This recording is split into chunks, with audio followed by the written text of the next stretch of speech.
A young man from Uttar Pradesh's capital Lucknow has emerged as the topper of the prestigious Civil Services exam this year.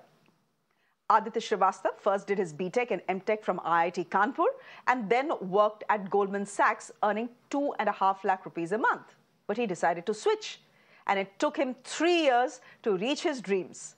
I'm being joined by the man of the moment, Aditya Srivastava. Aditya, many congratulations. Can I start by asking you what your reaction was when you saw your name right at the top? Were you expecting this?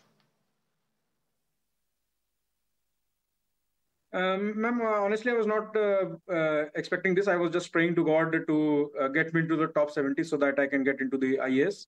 And when I saw the result, it took a bit of time for it to sink in. And once it sinked in, I was elated. That's what I can say.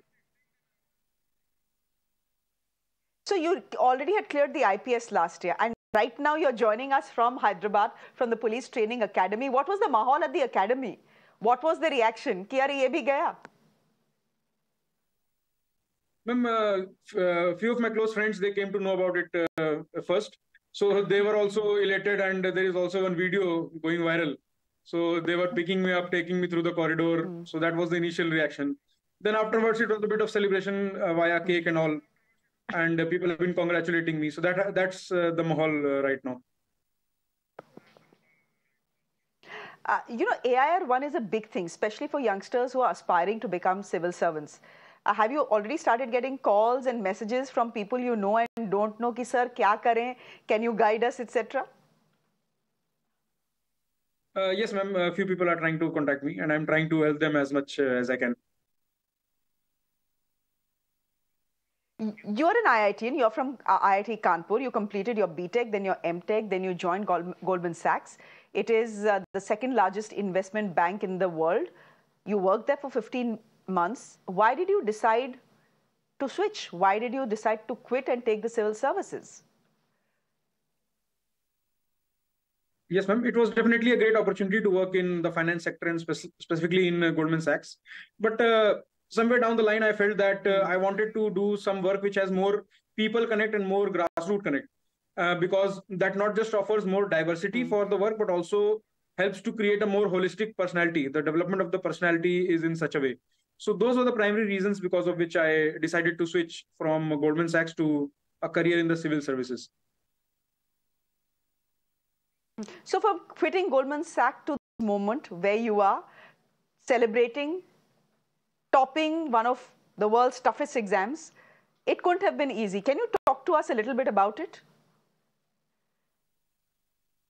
So, ma'am, it was definitely a journey full of ups and downs. So, in the first attempt itself, I was not able to clear prelims. There, I learned one important lesson that hard work doesn't suffice and you need smart work as well.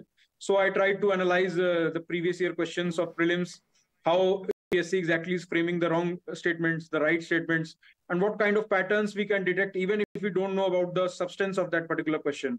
That's what I worked on. And I was able to get a decent jump in the second attempt in prelims. Thereafter, between the second and third attempt, it was about mains. So I tried to identify my weaknesses specifically in GS1, GS4, and electrical.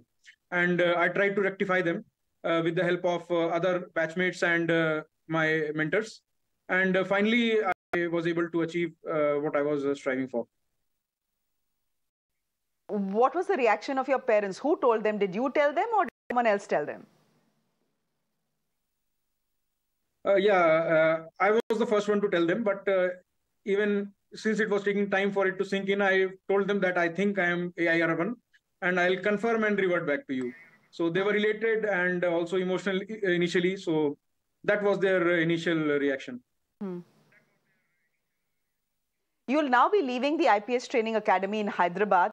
Will you be sad to go? I know that the IAS was your dream, but I'm sure you've made friends at the academy as well. Yes, ma'am, it would definitely be difficult to leave the academy because of all the memories as well as all the experiences that we have had here in the academy.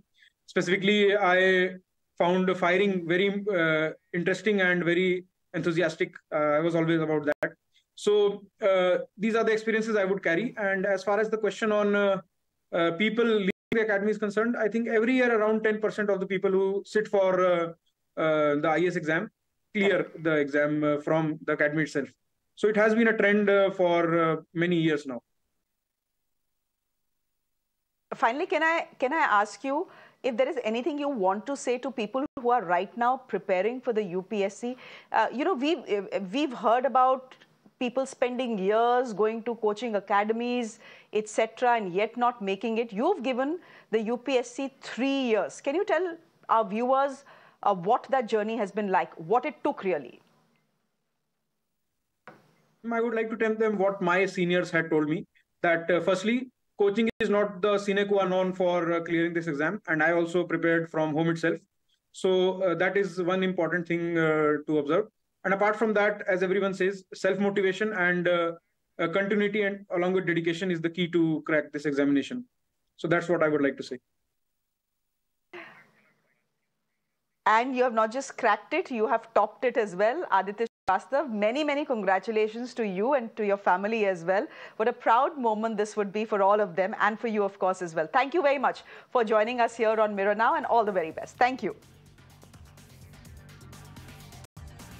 Ladies and gentlemen, on that note, I'm slipping into a quick break on the show. There's more coming up on the other side.